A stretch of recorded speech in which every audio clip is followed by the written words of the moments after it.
sound comes through, you'll be on channel 2, and you can check across that part. Okay.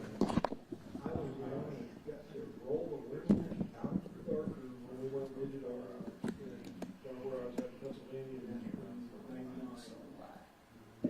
crazy people.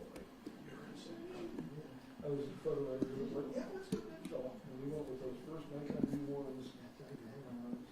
And I had a photo editor calling me and asking me, Stuff about what's that place like. crazy. I'm like, send photos from places and do these things. And that's what I had one of my friends. Yeah, but just even if I tagged on with some space or something like that, so I can get at it. I won't in 99. They had those NC2000s. Especially if they come in. I had people all around me, downtown Harrisburg, all the papers following me around. So this is what, Mike, have you seen our daily? Those are all digital photos in our daily, right?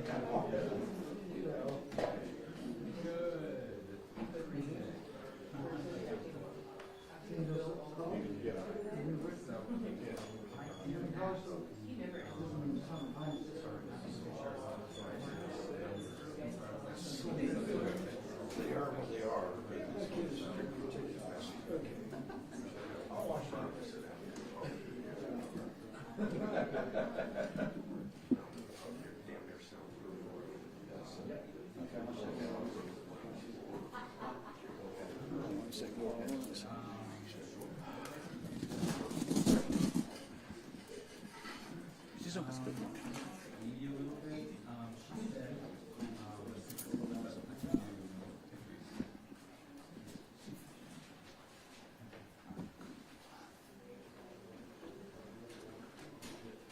Are you ready, John?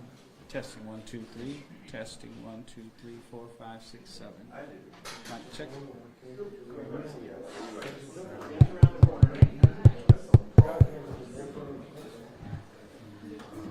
All right, so you're hearing me good? Okay, I heard myself. What?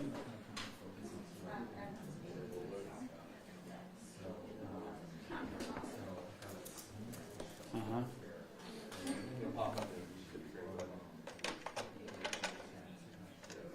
Okay, sounds good. All right.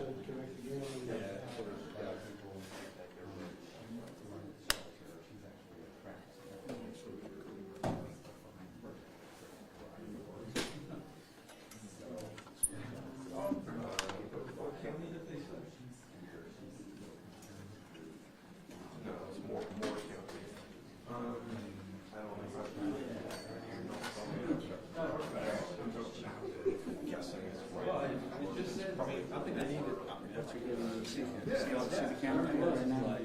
So you got everybody here. Everything behind us, right? So the answer is not really right here. I can pull him as soon as the government's done.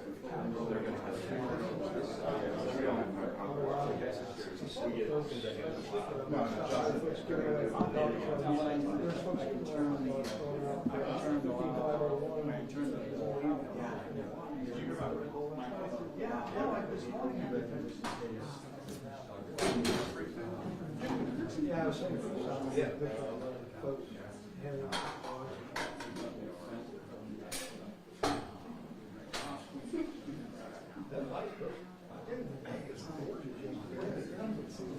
Yeah, here, when they had the lights up, I was like, it's the catch line.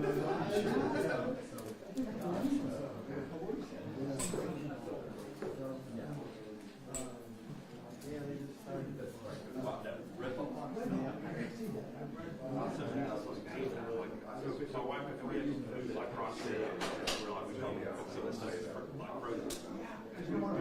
We got hamburgers and hamburgers we're making. We're cooking hamburgers. We got it's all. Well, basically, power began just just after 7 It was o'clock. great. You don't understand Yeah. Yeah.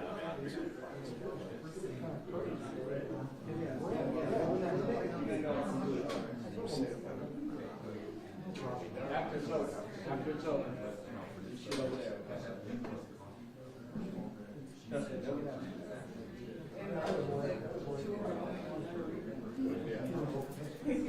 Yeah. I was Stanford Herald. Tables over my work.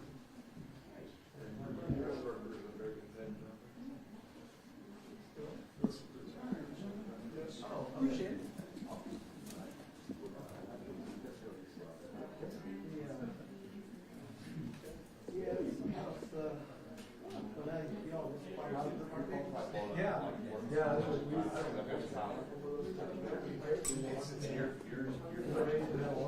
I mean, yeah.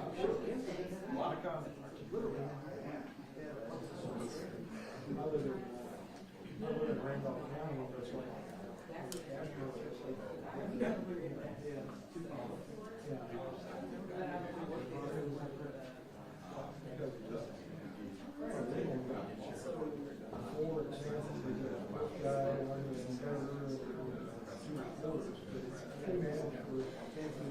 Yes.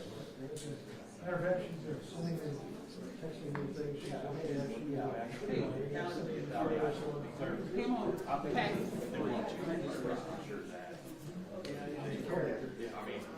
Yeah, mic test, testing 1, 2, 3, 4, 5. Mic test, testing 1, 2. All right, thank you. Can you mic test? Yes, please. She has a habit of throwing mice in the computers. She's posted a couple of Testing 1, 2, 3, 4, 5. Sean, can you hear me? I can. You're a good man. We are just together.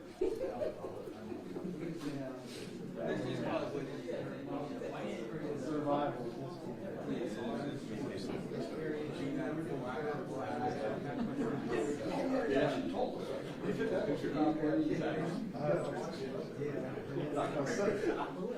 I thought it was Saturday. I went back there just because of you. Yeah.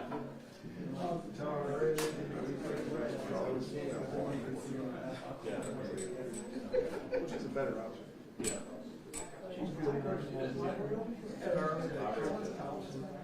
One day, she might move when she was at home.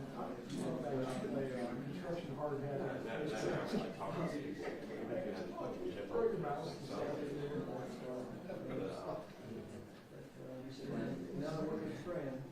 Oh, yeah.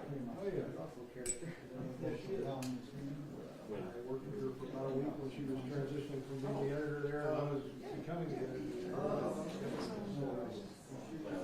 There was one guy who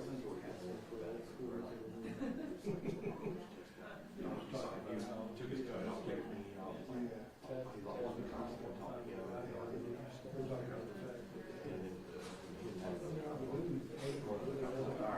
this is kind of the first one.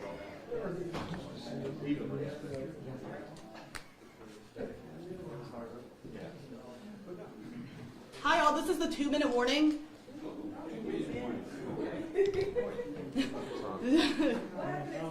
Got that changed. Do you want me to do a mic check? If folks need a mic check, 1, 2, 3. Mic check, 1, 2, 3. This is the 2-minute warning. Mic check, 1, 2, 3.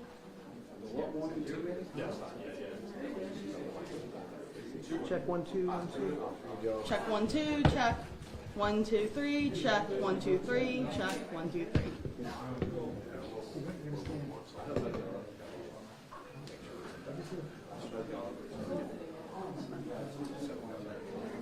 We'll probably walk over to the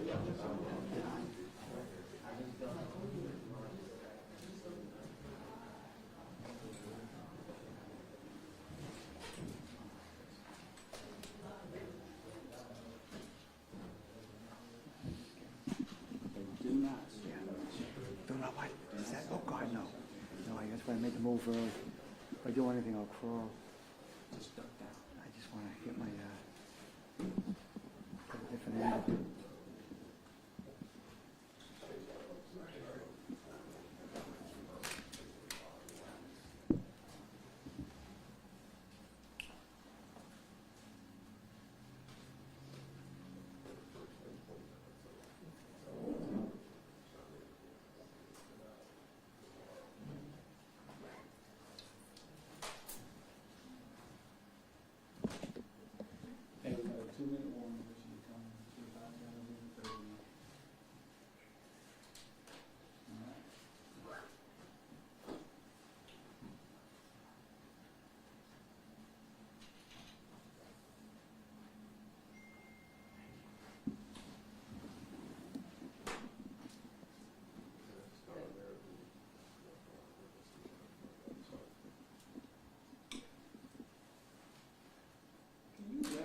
tell them I'm on 06. My phone is being stupid.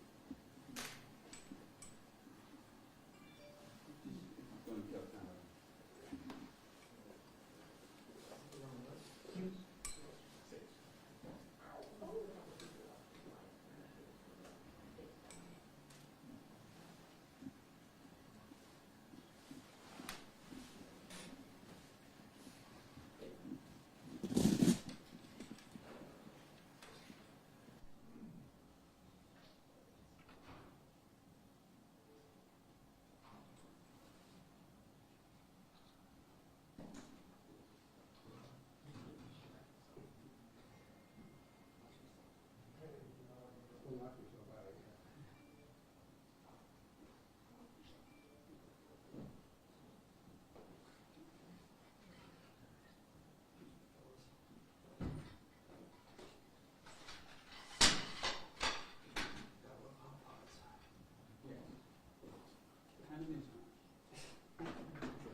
I apologize. Good to see you. Nice to see you, sir. Saw you at the president's. A little bit on the fly here. Yeah. Sorry about that.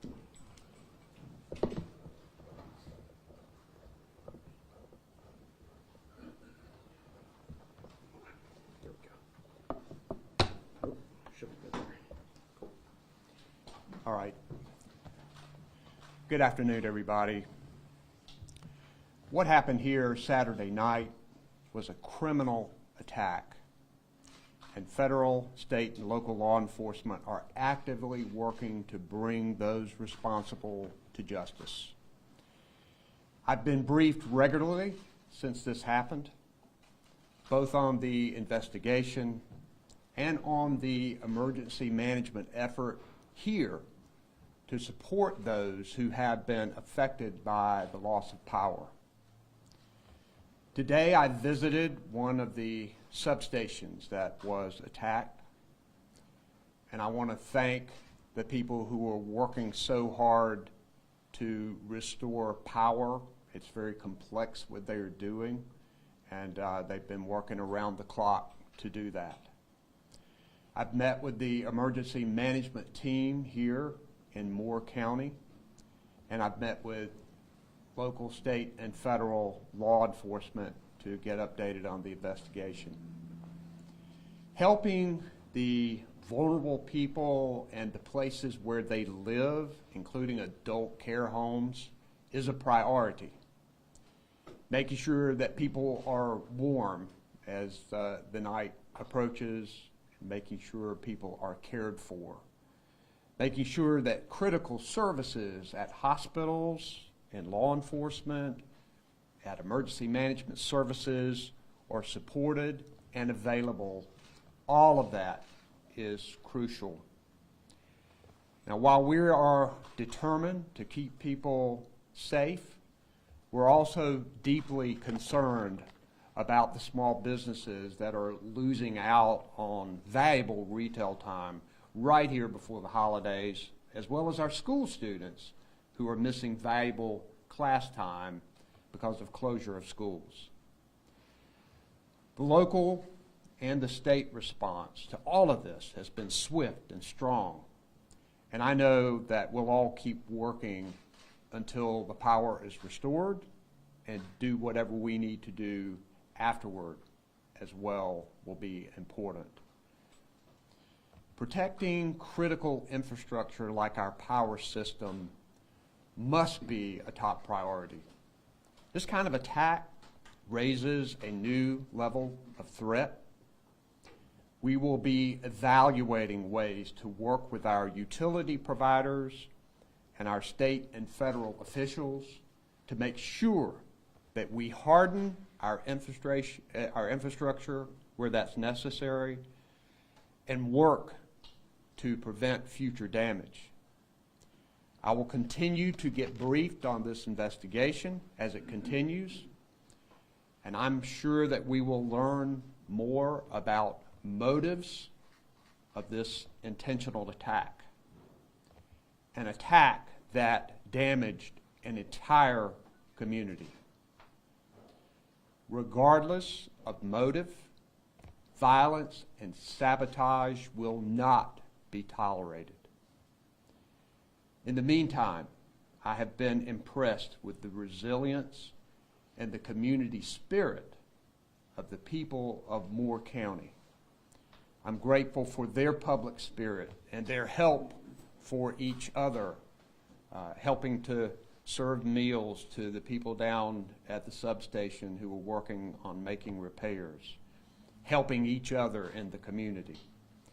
And I am deeply appreciative of the first responders, the 911 operators, the good work that they were doing today in Moore County, making sure they had all of those positions filled with personnel who were handling the load, the law enforcement, the people who are helping with traffic lights being out, the healthcare providers, the emergency personnel, and others who are doing their very best to get us past this. Have a number of people here who are with me working from the state perspective. Secretary Eddie Buffalo, who is the Secretary of our Department of Public Safety. I also have Will Ray, who is our Emergency Management Director for North Carolina. Colonel Freddie Johnson, who is the head of our Highway Patrol. And of course, Sheriff Fields, who has been working diligently on this case since the beginning. He's here as well. And we have Jeff Brooks from Duke Energy, who is going to give us a briefing here as well. First, I'm going to turn it over to Secretary Buffalo for a word or two. Secretary Buffalo. Thank you, Governor, for your leadership, sir. First of all, let me say thank you to the Moore County Sheriff's Office, Sheriff Fields, and to the Moore County Public Safety Director, Mr. Phillips, for your extraordinary quick response in this event. And thank you all the public safety partners. As the Governor alluded to, the North Carolina Department of Public Safety is fully engaged. We're fully engaged with personnel and resources. We have the North Carolina State Highway Patrol, the North Carolina Division of Emergency Management, the Alcohol Law Enforcement, and of course our State Bureau of Investigation is assisting the FBI as well as the Moore County Sheriff's Office to bring these folks to justice that did this unprecedented event here in Moore County. We're resilient here in Moore County. I know citizens are helping you out, Sheriff. We do ask those who have information that they contact the Moore County Sheriff's Office to assist in this investigation, and we'll be able to bring these folks to justice as the law requires. And Governor, I'll turn it back over to you, sir. Now we'll hear from Jeff Brooks from Duke Energy. Thank you, Governor. Mr. Secretary, thank you as well for being here and for the opportunity to give an update. Duke Energy continues to keep this community in our hearts, certainly as we work diligently to restore power for the homes and businesses here in this area. We recognize how challenging these conditions are, and we recognize that as the days progress, those challenges become more acute. So we take our jobs very seriously and are very committed to serving you in this time. As a reminder, we had about 45,000 customers that were impacted by this incident here in Moore County on Saturday evening. We have worked to make some progress as our repairs continue. We were able to restore about 7,000 customers last night as we completed some repairs on some of the equipment that was damaged. That work continues, and we have some repair paths that we hope can potentially restore a few thousand more. But as we said yesterday, we continue to maintain that for the majority, this outage will continue until we get those repairs completed. And so we will gradually see more recovery, but we could still see this extend Wednesday into Thursday, somewhere in that time frame. So just keeping those expectations, transparent. And as you think about that, obviously one message we say is, if you do rely on electricity for medical needs, our local communities have offered resources that you can take advantage of, and certainly we want you to keep your family safe and the way you need to be. We are working diligently to make those repairs. In some cases, equipment could be repaired in place, and that's a good thing. In other cases, the damage was to the point that the equipment had to be replaced. And so we are working to get those equipment that we need here to get it into position. Understand, though, that it's not as simple as changing a light bulb, as it were. Some of this equipment does take a significant amount of work, a significant amount of process that goes through putting it into place safely, getting it in service. But we are working in parallel on many paths to make sure there is nothing that delays this return, that when one piece is ready to go into service, the grid is ready to receive it, and we're ready to restore your power incrementally as we go. We continue to partner with our local sheriff and his agency, as well as state and federal partners, to make sure that we are providing all the information that is needed to be able to assist in your investigation. And we appreciate the resources. We appreciate the support from the state, certainly, in this as well. Resiliency is about community. It's about Moore County. It's about the state. It's about all of us working together. And Duke Energy is committed with this instance to make sure that we are getting our system back up, but we also remain committed to continuing to make the improvements that are needed on the grid, to strengthen the grid, to make it increasingly resilient, increasingly able to recover quickly when these types of outages occur. So we will continue to learn from these situations, but obviously our focus right now is on recovery. We're also focused on helping the local community. We live and work in this community just as many of you do. And in addition to our crews working to restore power, we have been on the ground here volunteering, trying to help out where we can, speaking with local leaders and local businesses to understand what are your needs. And as part of that, we have announced today that we're going to make an initial commitment of $100,000 to this community to be able to help with some of those community needs. We'll be working with organizations like the Red Cross and other groups to help address where we need to be. And it's a way that we can do something as employees and as an organization to assist even as we're trying to get the power back restored. But we will continue to work until everyone is back up. We appreciate your patience. This is a situation that has affected us all, but we will get through this together, and we will appreciate the opportunity to serve you in this time. Thank you.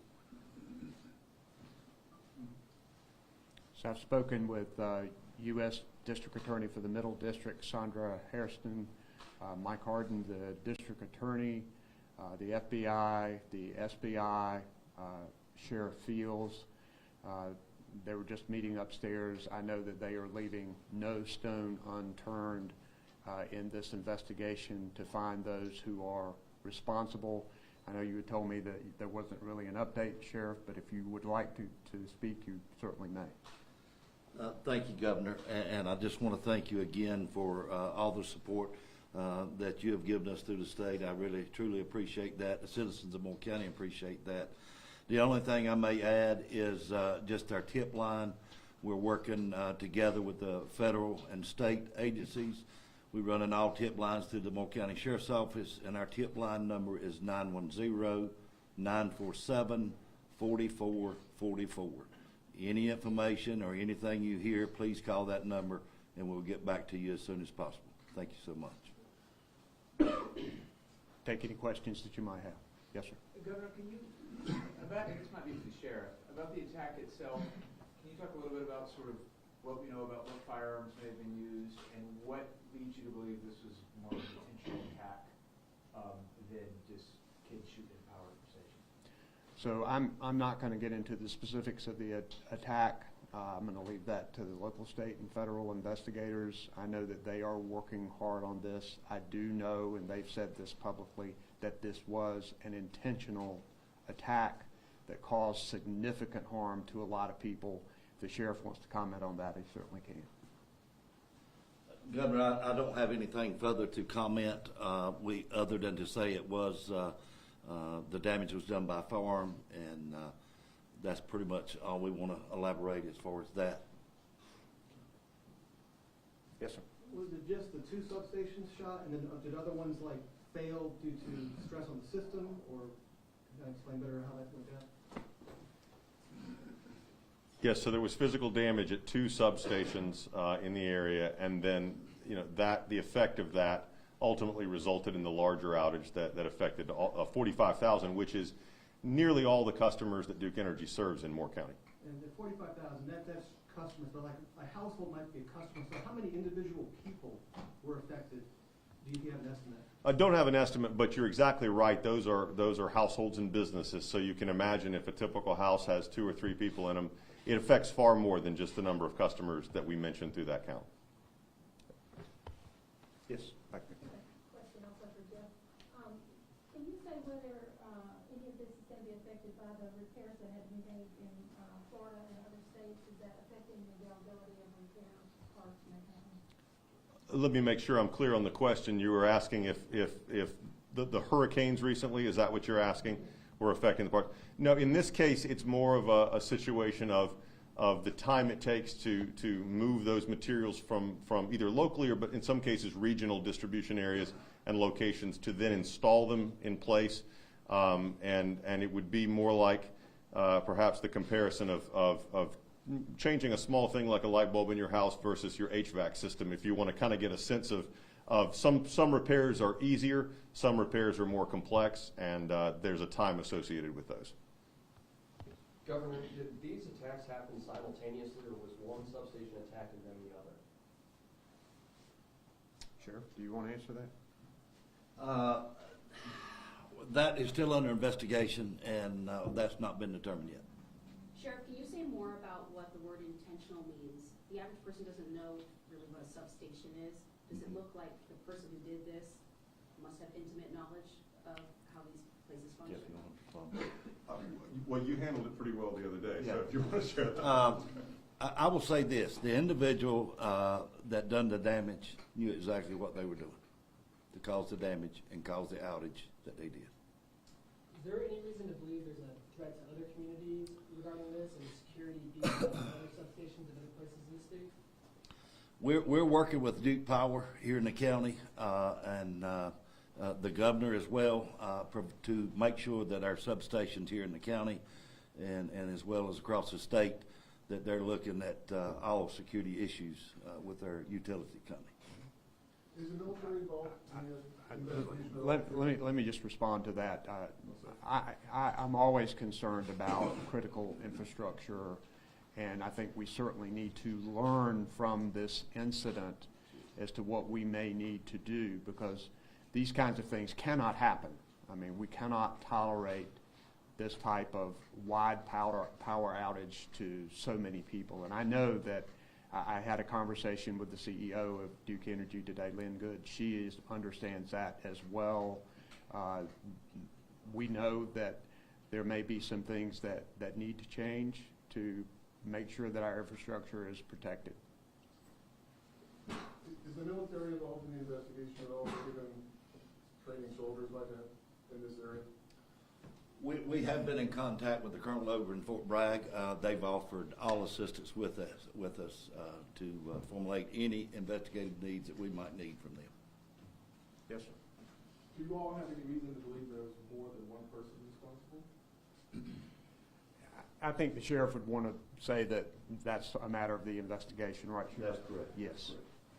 And if you can, the questions dealing with the investigation, what specifically happened, I don't think you're going to get very many answers on that today. So what other questions might you have?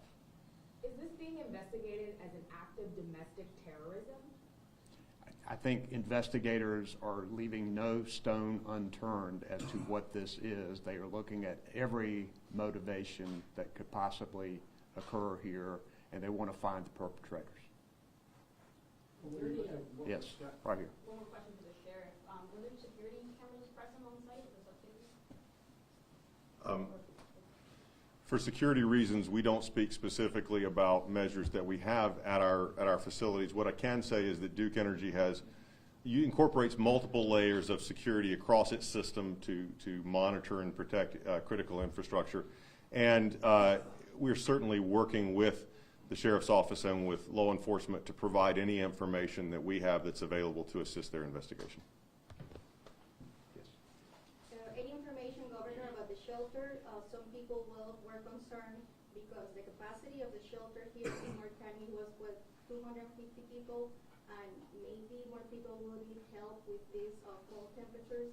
Can you give us more information about that, please? I think they had 19 people who were there last night, and I think they are ready for most any capacity. Will, would you like to comment on that? Okay. Other questions? There was a similar incident back in 2013 in California where a substation was shot up by people who clearly knew what they were doing. So since then, what has been done, was anything done to upgrade the security around the stations here? Go ahead. I would just say we learn from every incident that security is always an evolving process. And from those incidents, we took learnings from them, incorporated them into our security response plan. We take information from our peers. We share information with our trade organizations, government agencies, and it's a collaborative effort to stay ahead of these types of challenges. Certainly that event provided learnings for all of the industry and was incorporated into our responses. Yes, this question for you also. Sorry. Well, while you're up there. Yeah. Have there been any issues sourcing equipment for these repairs, and have you already brought crews from other parts, either the region or the country, to help and expedite this process? So, as far as the equipment goes, it's more of a case of getting that equipment in place and getting it installed that takes time. There's very deliberate processes that go. This is not small equipment. This is big stuff. So that's really what's driving some of the timelines, is the ability to have that equipment in place and get it there. Not so much a supply issue. The second aspect of it is substations have specialized personnel that work on them that are trained to do that, and we have those here in the region that can do that. So unlike a storm where I know you've experienced before, we might bring in crews from out of state or we might bring crews from other regions. This is a fairly localized incident that we have to get through the work process. It's not as much the scale of work as in a storm where you might have thousands of locations. The damage from what I've heard sounds so extensive. I mean, are we just talking about essentially rebuilding these substations? So in some cases, equipment could be repaired in place. In other cases, it was damaged beyond repair, and that equipment then has to be removed, other equipment brought in and replaced. And when you consider what it takes to decommission that equipment, bring in new equipment and commission it, there is a time factor involved in that, and that's certainly playing into the estimates that we've provided to customers. So obviously security was a concern at these substations initially. What is being done now to secure them better, even as crews are still out there working? Well, again, one of the things that we said earlier, our security model involves multiple layers, and so you've seen part of that in this instance. But what I would say is that we are continuing to take information from this incident. It will be incorporated into near-term and long-term planning, but we evaluate our security measures on an individual basis when we look across the system, and then we have other measures in place. Full-time teams that do nothing but monitor and respond to these types of things, processes and procedures. All of that is working and in play here. So I would say that physical security is absolutely an important part of it, but there's many layers to that are still in place. Got time for one more. Governor, can you speak at all to the state of our infrastructure? You called this a different level of threat.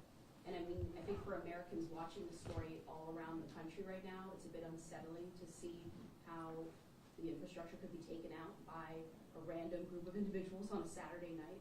I mean, what does this mean not just for North Carolina, but for the rest of the country? Well, we know that our infrastructure is critical, and one of our areas of concentration lately has been cybersecurity. We know that massive damage could potentially be done by these cyber terrorists who are located worldwide. So I formed our Joint Terrorism Cyber Security Task Force, that helps us to plan and to prevent those kinds of attacks. I know that with our power sector, water infrastructure, we know that potential vulnerabilities are there. I think that we'll look at this incident and evaluate where we are, not only with this, but for other infrastructure, hoping too that this criminal investigation, we can determine what's going on and what the motivations are and learn from that as well. Thank you guys for being with us today.